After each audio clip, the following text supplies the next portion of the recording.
ज़िक्र कंदासीं। पाकिस्तान तहरीक इंसाफ़ जे चेयरमैन इमरान ख़ान चयो आहे त असां न रुगो मुल्क खे ब्लैक लिस्ट थियण खां बचायो पर 34 मां 32 एक्शन प्लान मुकमल कया। असांजी हुकूमत अप्रैल में बाक़ी ॿिनि शयुनि ते तामील रिपोर्ट जमा कराई हुई, जंहिं जे बुनियाद ते FATF हाणे पाकिस्तान जे एक्शन प्लान खे मुकमल करार ॾिनो आहे। नेशनल एक्शन टास्क फोर्स जे फ़ैसिले खां पोइ समाजी राबतनि वारी वेबसाइट ते जारी कयल बयान में अॻूणे वज़ीर आज़म इमरान ख़ान लिखियो आहे त फ़रवरी 2018 में नेशनल एक्शन टास्क फोर्स पारां ग्रे लिस्ट में शामिल थियण लाइ पाकिस्तान के सभ खां वॾो चैलेंज कयो वियो हो। एक्शन प्लान खे मुकमल करण जो मरहलो हो जॾहिं PTI जी हुकूमत आई त असांखे इदारे तरफ़ां ब्लैक लिस्ट थियण जो ख़दशो हो। असांजे माज़ीअ जी तारीख़ कंहिं आलमी इदारे लाइ साज़गार न हुई। हुन लिखियो आहे त मूं नेशनल एक्शन टास्क फोर्स जे कोऑर्डिनेशन कमेटी ठाही, जंहिंजे सरबराही मुंहिंजे अहम वज़ीर हमाद अज़हर कई। कमेटी एक्शन प्लान में शामिल समूरनि सरकारी खातनि ऐं सिक्योरिटी इदारनि जी नुमाइंदगी कई। ब्लैक लिस्ट थियण खां बचण लाइ ऑफिसरनि ॾींहुं राति कमु कयो। उन खां पहिरीं समाजी राबतनि वारी वेबसाइट ते बयान जारी कंदे इमरान ख़ान वज़ीर आज़म शहबाज शरीफ़ ते तनक़ीद कंदे लिखियो आहे त मनी लॉन्ड्रिंग खे बचण लाइ माफ़िया जी चालबाज़ियुनि, शाहिदनि ऐं जांच ऑफिसरनि जे ओचिते मौत ते सवाल उथारिया आहिनि।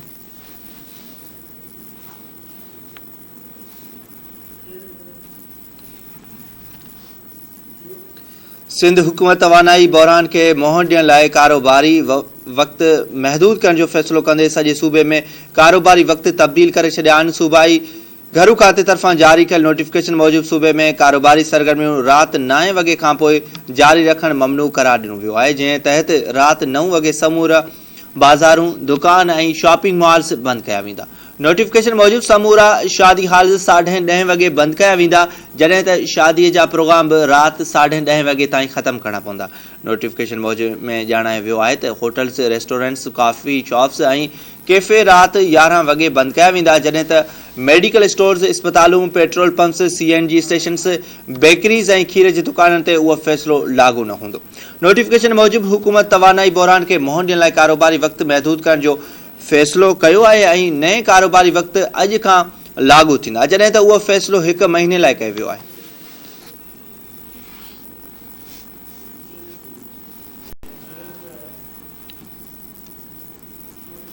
परॾेही वज़ीर बिलावल भुट्टो ज़रदारी चयो आहे त भारत जी मौजूदा हुकूमत हिंदुत्व एजेंडा ते सरगर्म आहे। हिकु बयान में बिलावल भुट्टो ज़रदारी चयो आहे त मुल्क जी परॾेही पॉलिसी जियोपॉलिटिकल असरनि सबबि सिधो संहुं मुतासिर थी रही आहे। असांखे क़ौम तौर पाकिस्तान के बेहतर पोजीशन में आणणो आहे। हुन चयो त भारत जी मौजूदा हुकूमत हिंदुत्व एजेंडे ते सरगर्म आहे। इस्लामोफोबिया ऐं BJP लीडरनि जे ताज़ा रिमार्क्स सबबि संगीन माहौल पैदा थी वियो आहे। बिलावल भुट्टो ज़रदारी जो चवणु हो त भारत ऐं पाकिस्तान विच में मज़बूत वापारी लाॻापा हुजनि हा त शायदि ॿई मुल्क इंतहाई क़दम न खणनि हा। हुन वधीक चयो त हाणोकी हुकूमत खे मसइला अॻूणी हुकूमत वटां मिलिया आहिनि, जंहिंखे मुंहुं ॾियण लाइ हुकूमत भरपूर क़दम खणी रही आहे।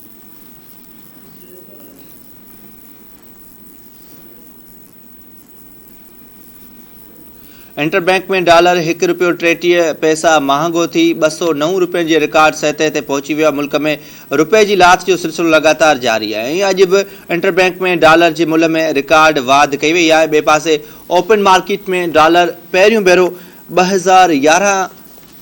211 रुपए जे रिकॉर्ड सतह ते मौजूदु आहे। वाज़े रहे त गुज़िरियल ॾींहुं इंटरबैंक में डॉलर ₹207.60 जे रिकॉर्ड सतह ते पहुची वियो हो, जॾहिं त ओपन मार्केट में ही ₹208.50 जी सतह ते मौजूदु हुयो।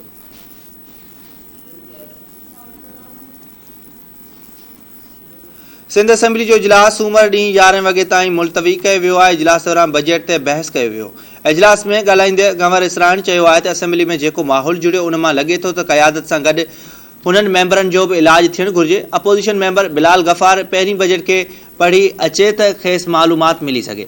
हुन चयो त अपोज़िशन इन्फ्लेशन जो इल्ज़ाम लॻायो, छा हुननि कर्ज़ न वरिता? असल में इन्फ्लेशन में वाध हुननि जे मुआहिदनि सां थियो आहे। मीर अला बख्श टालपुर चयो तक जा 50 करोड़ जा 5 वॾा रोड मंज़ूर थिया आहिनि, 5 ते कमु हले पियो। बोर्ड में वॾी तबाही थी, पर हाणे तरक़ियाती कम थियण सां अवाम ख़ुशि थियो ऐं पार्टी क़यादत खे साराहे रहिया आहिनि। हुन चयो त तालीम जी बहितरी सां नियाणियुनि खे घर वेझो तालीम जो हिसो मुमकिन थियो आहे। सिंध में खे 1991 जे मुआदे ते अमल न थियण सां पाणी जी मुश्किलातुनि जो शिकार आहे। संदसि तक सखर ऐं घोटड़ी बैराज ॿिन्ही जी टेल जो ज़िलो आहे, जंहिं सबबि पाणी मुश्किलातूं वधियूं आहिनि। अमीर अली शाह चयो आहे त उमरकोट में ट्रामा सेंटर ॾिनो वञे, छो त रोड हादसनि सबबि मुश्किलातुनि खे मुंहुं ॾियणो पए थो। थर वारियासो इलाइक़ो आहे, हुते रोडनि जी ज़रूरत आहे जेके ॾिना वञनि। उमरकोट टेल जो ज़िलो आहे, उन में अहिड़ा फसल मुतारफ़ फ़ैसिला मुतारफ़ कराया वञे जेके माहौलियात में पैदा ऐं निपटजी सघनि। हिज़बुल्लाह बुघी चयो आहे त सिंध में मकानी खातनि जे मुलाज़िमनि जे पघारनि जो मसइलो हल कयो वञे। सूबे खे ज़राइत वाधारे लाइ सोलर सिस्टम पिणु ॾिनो वञे।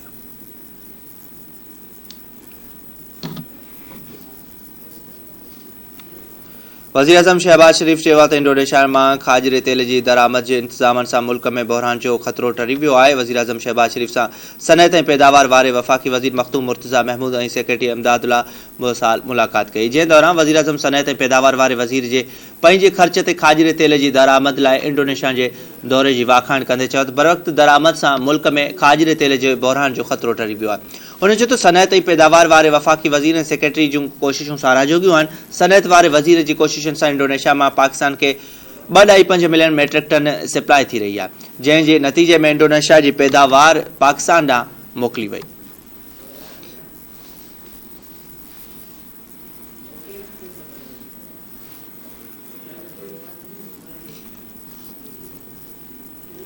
सिंध जे इतलात वारे वज़ीर शर्जील इनाम मेमण पीटीआई अॻवान अली ज़ैदी जी प्रेस कॉन्फ्रेंस में रद्द अमल ॾींदे चयो त पीटीआई जा माण्हू सफ़ारती आदाब नथा ॼाणनि। एफएटीएफ जो बाज़ाब्ता ऐलान नाहे थियो, पर ही माण्हू सुबुह खां पाकिस्तान खे ग्रे लिस्ट मां कढण जो क्रेडिट वठण जी कोशिश करे रहिया आहिनि।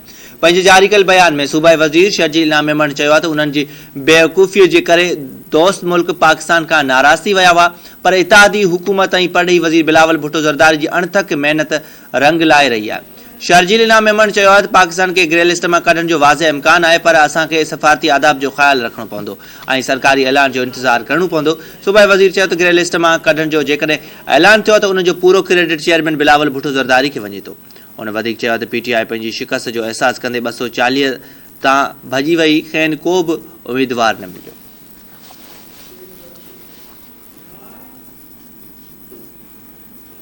अवामी मुस्लिम लीग जे सरबराह शेख रशीद चयो आहे त डॉलर 210 ते अची वियो आहे ऐं नाणे वारो वज़ीर अवाम खे महांगाई जी चौथीं सुई हणण वारो आहे। समाजी राब्तनि वारी वेबसाइट ते पंहिंजे जारी कयल बयान में शेख रशीद चयो आहे त जेकॾहिं शाम 7 वॻे बाज़ारूं ऐं दुकान बंदि कया विया त दुकानदार बि बुख मरंदा। मुआशी तबाही जो क्रेडिट इम्पोर्टेड हुकूमत ॾांहुं वञे थो। हुन चयो त अमरीकी सफ़ीर आयो आहे ऐं चीनी सफ़ीर हलियो वियो आहे, जॾहिं त भारत में मुस्लमाननि जा घर ढाहे पट कया पिया वञनि, जॾहिं त वापारी हुकूमत भारत सां वापार करे रही आहे। शेख रशीद चयो त जंहिं ॾींहुं मथनि केस ख़तमु थींदा उन ॾींहुं हू इलेक्शन में वेहंदा।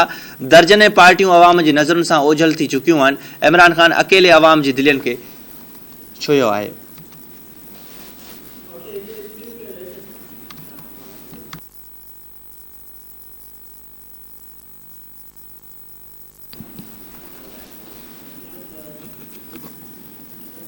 इस्लामाबाद हाई कोर्ट के चीफ जस्टिस अतर मिनल्ला मुदस्सिर नारो गुमशुदगी केस में रिमार्क्स ॾींदे चयो आहे त जबरी गुमशुदगियुनि जो ज़िम्मेवार कंहिंखे करार ॾियूं या वरी ॿुधाए छॾियो त हिते रियासत अंदरि रियासत क़ाइमु थियल आहे।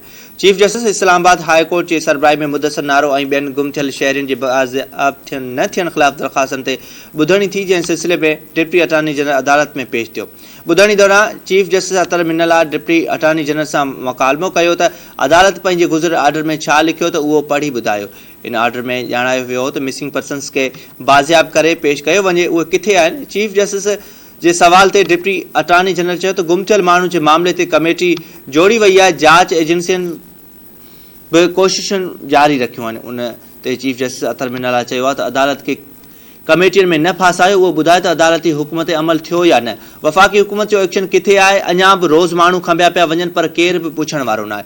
वफ़ाक़ी हुकूमत खे परवेज़ मुशर्रफ ऐं उन बाद समूरनि वज़ीर अज़मनि खे नोटिस जारी करे हुकुम ॾिनो वियो हो त उहे नोटिस ऐं हल्फ़ी बयान किथे आहिनि।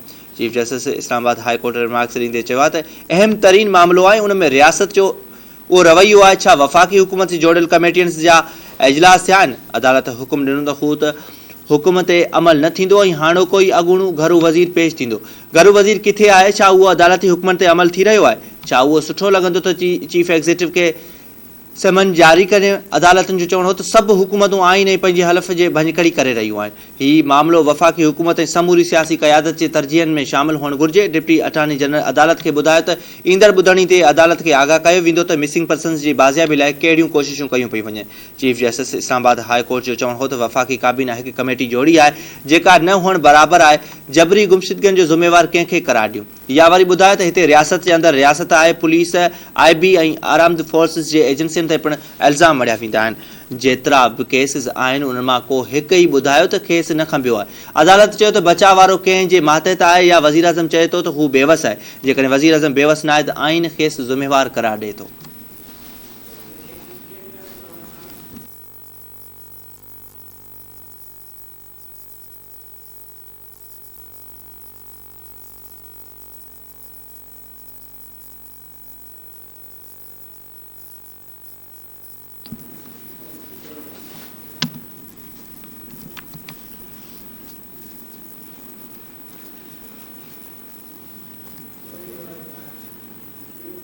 ज़िक्र कंदासीं पाक सरज़मीन पार्टी के चेयरमैन मुस्तफ़ा कमाल चयो आहे त MQM आवाम आॾो इलेक्शन में धांधली कई।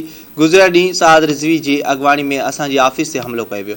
कराची में प्रेस कॉन्फ्रेंस कंदे मुस्तफ़ा कमाल चयो आहे त जॾहिं PSP ऑफिस ते हमिलो थियो त मूंखे बि गोलियूं हयूं वयूं। हुन चयो त असां वटि MQM जे धांधली जा वीडियो सबूत आहिनि। चूंडनि में पाक सरज़मीन पार्टी कामयाबी हासिल कई आहे। मुस्तफ़ा कमाल चयो त कंटोनमेंट बोर्ड जी इलेक्शन में बि असांजा वोट खसिया विया। हीअ इलेक्शन बि असां खां खसी वई आहे। सभु पंहिंजा पंहिंजा वोटर आणीनि ऐं ॻणप कनि। हुन चयो त असां इलेक्शन कमीशन खे तारीख़ तब्दील करण जो चयो हो। वोटिंग 5 खां पोइ थींदी रही, जंहिंजो असां वटि रिकॉर्ड आहे।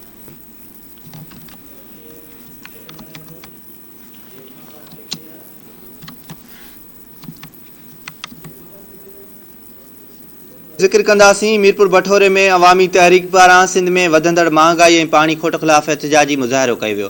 परवेज़ मेमण, हुसैन आज़ाद, नवाज़ ॾेथो, सागर परिहाड़ जी अॻवानीअ में सूफ़ी शाह इनायत प्रेस क्लब मीरपुर भठोरो अॻियां एहतजाजी मुज़ाहिरो करे सख़्त नारेबाज़ी कई वई। उन मौक़े ते मुज़ाहिरीन जो चवणु हो त मुसलसल पेट्रोल ऐं डीज़ल जे अघनि में वाध खां पोइ गाटे ठोड़ महांगाई थी वई आहे, जंहिं सबबु ग़रीब पौरत माण्हू 2 वेला मानी खाइण लाइ परेशान आहे। उन्हनि चयो त चौपाई माल लाइ चारो ऐं माण्हुनि लाइ अनाज ख़तमु थी वियो आहे, जंहिं करे बुआशी नुक़सानु थी रहियो आहे। उन्हनि मुतालबो कयो आहे त वधायल तेल जे अघनि में वारो फ़ैसिलो वापसि वठी सिंध में पाणी जी खोट ख़तमु करे अवाम खे जीअण जो हक़ ॾिनो वञे।